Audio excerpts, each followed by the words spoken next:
બીજો એક પ્રોબ્લેમ જે બહુ વ્યાપક છે અત્યારે ભારતમાં, એ કોઈ પણ બ્રાન્ડ ક્યારે પણ કંઈ પણ શબ્દ યુઝ કરે છે, હેલ્ધી, ન્યુટ્રિશિયસ, ઓર્ગેનિક, રાઈટ? તો કસ્ટમરે કેવી રીતે કેરફુલી જોવું જોઈએ કે આ ખરેખર જે ક્લેમ કરે છે, કોઈ પેકેટની ઉપર હેલ્ધી લખેલું છે, ન્યુટ્રિશિયસ લખેલું છે, તો ખરેખર છે કે નહીં, એ કેવી રીતે જાણવું?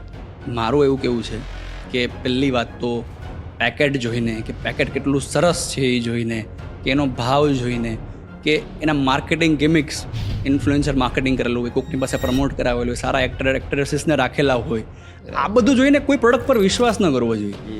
ભારતમાં નેચરલ, ઓર્ગેનિક, ફાર્મ ફ્રેશ આ બધું લખવાવાળી ઘણી બધી કંપનીઓ છે. રિસન્ટલી ફસાઈએ એવી 12 કંપનીને કે જે નામમાં ઓર્ગેનિક લખે છે ને અલગ અલગ રીતે નેચરલ અને એવા બધા વર્ડનો ઉપયોગ કરે છે, એને નોટિસ આપી કે ભાઈ તમારું પ્રૂફ ક્યાં છે?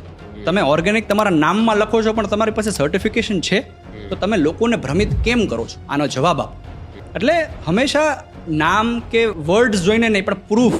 કોઈ કંપની એમ કહેતી હોય કે ભાઈ હું સર્ટિફાઈડ ઓર્ગેનિક છું, તો એનપીઓપીનો લોગો જોવો, યુએસડી ઓર્ગેનિકનો લોગો જોવો, EU ઓર્ગેનિકનો લોગો જોવો. કોઈ કંપની એમ કહેતી હોય કે ભાઈ કેમિકલ રેસિડ્યુ વગરની ફાર્મિંગથી થયેલી છે, કે ભાઈ લેબ રિપોર્ટ ક્યાં છે? લેબ રિપોર્ટ આપો. રાઈટ. ત્રીજી વસ્તુ છે કે કોઈ કહેતી હોય કે ફાર્મ ફ્રેશ છે, ટ્રેસેબિલિટી આપો. If you can provide proof, કે પ્રૂફ દઈ શકતી હોય કોઈ કંપની, કસ્ટમરે રાઈટ સવાલ પૂછવા જોઈએ કંપનીઓને કે તમારું ખાવાનું ક્યાંથી આવે છે, કેવી રીતે ઉગાડવામાં આવે છે, ને શું આનું કોઈ કેમિકલનું પ્રૂફ છે કે નહીં. તો જ કસ્ટમર 100% જાણી શકે કે એનું ખાવાનું જે ખાય છે એ કેમિકલ મુક્ત છે અને સારી રીતે પ્રોડ્યુસ થયું છે. काउबेरी, प्रॉमिस नहीं, प्रूफ. सर्टिफाइड ऑर्गेनिक ग्रोसरीज आपके परिवार के लिए. Choose organic, choose काउबेरी.